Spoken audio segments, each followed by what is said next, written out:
آپ سے ایک جگہ سوال ہوا تھا کہ دنیا میں جو ہلاکتیں ہوتی ہیں بڑے پیمانے پر، یا جنگوں میں بچے مارے جاتے ہیں، یا اور بھی سیلاب یا قدرتی آفات آتی ہیں، تو یہ کیوں ہوتا ہے؟ مطلب مظالم، تو آپ نے وہاں جواب دیا تھا کہ مطلب اللہ تعالیٰ جو ہے نا وہ مداخلت جو ہے نا کم یا کبھی کبھار کرتے ہیں۔ تو میرا سوال یہ ہے کہ اگر وہ مداخلت کم یا کبھی کبھار کرتے ہیں تو پھر دعا کہاں ایگزسٹ کرتی ہے؟ جبکہ ہم نماز میں بھی کہتے ہیں کہ تیری بات کرتے ہیں تو سے مدد چاہتے ہیں، یہ باقی سارے ہمارے اعمال جو ہیں اس میں دعائیں ہوتی ہیں ہماری۔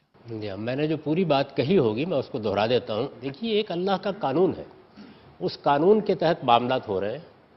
مثلا حفظان صحت کے بعض اصول ہیں، آپ ان کی خلاف ورزی کریں گے نتیجہ نکل آئے گا۔ اسی طرح معاش کمانے کے بعض قاعدے ہیں، یعنی آپ کسی کمرے کے اندر اپنے آپ کو بند کر لیں اور وہاں دعا کے لیے ہاتھ اٹھا دیں اور یہ کہیں کہ پروردگار جو رزق تو نے میرے مقدر میں لکھا ہے وہ مجھے یہیں چھت پھاڑ کے دے دیا کر، نہیں آئے گا۔ اس کے لیے ایک قاعدہ ہے، ضابطہ ہے، وہ مقرر کیا گیا۔ عام حالات میں یہی ہوتا ہے۔ اس کے ساتھ ہم ایک زندہ، قائم، حی اور قیوم خدا کو مانتے ہیں۔ وہ اپنے بندوں کا نگران حال ہے، ہر وقت ان کو دیکھ رہا ہے۔ عام طور پر قانون جاری رہتا ہے، وہ کبھی کبھی مداخلت بھی کرتا ہے۔ دیکھیے، اس مداخلت کی مثالیں قرآن نے بیان کی ہیں۔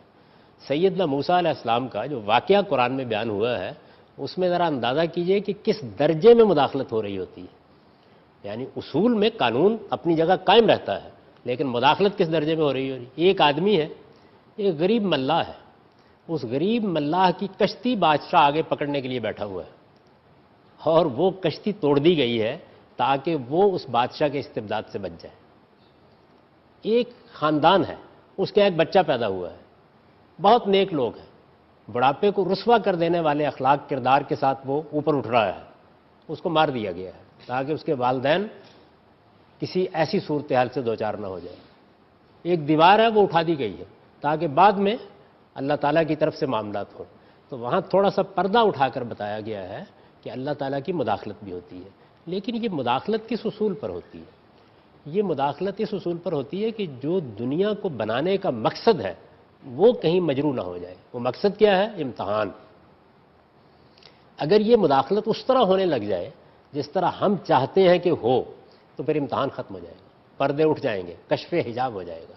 تو اس لیے یہ مداخلت ایسے قاعدے ضابطے سے اور اس طرح پردہ غیب سے ہوتی ہے کہ جس کے نتیجے میں حجاب بھی نہ اٹھے، امتحان کا اصول بھی قائم رہے، اور بہرحال مداخلت اس جگہ ہوتی چلی جائے جہاں اس کی ضرورت ہے۔ دعا ہم کیوں کرتے ہیں؟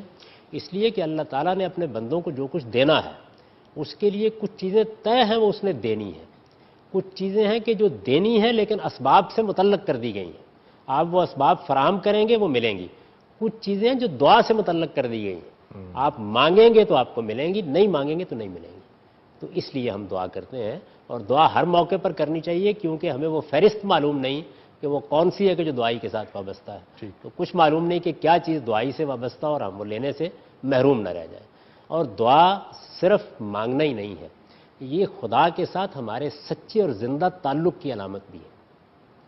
یعنی جس دن بچے باپ سے مانگنا چھوڑ دیتے ہیں، جس دن ماں سے ان کی حاجتیں متعلق نہیں رہتی، تو تعلق بھی متعلق نہیں رہتا۔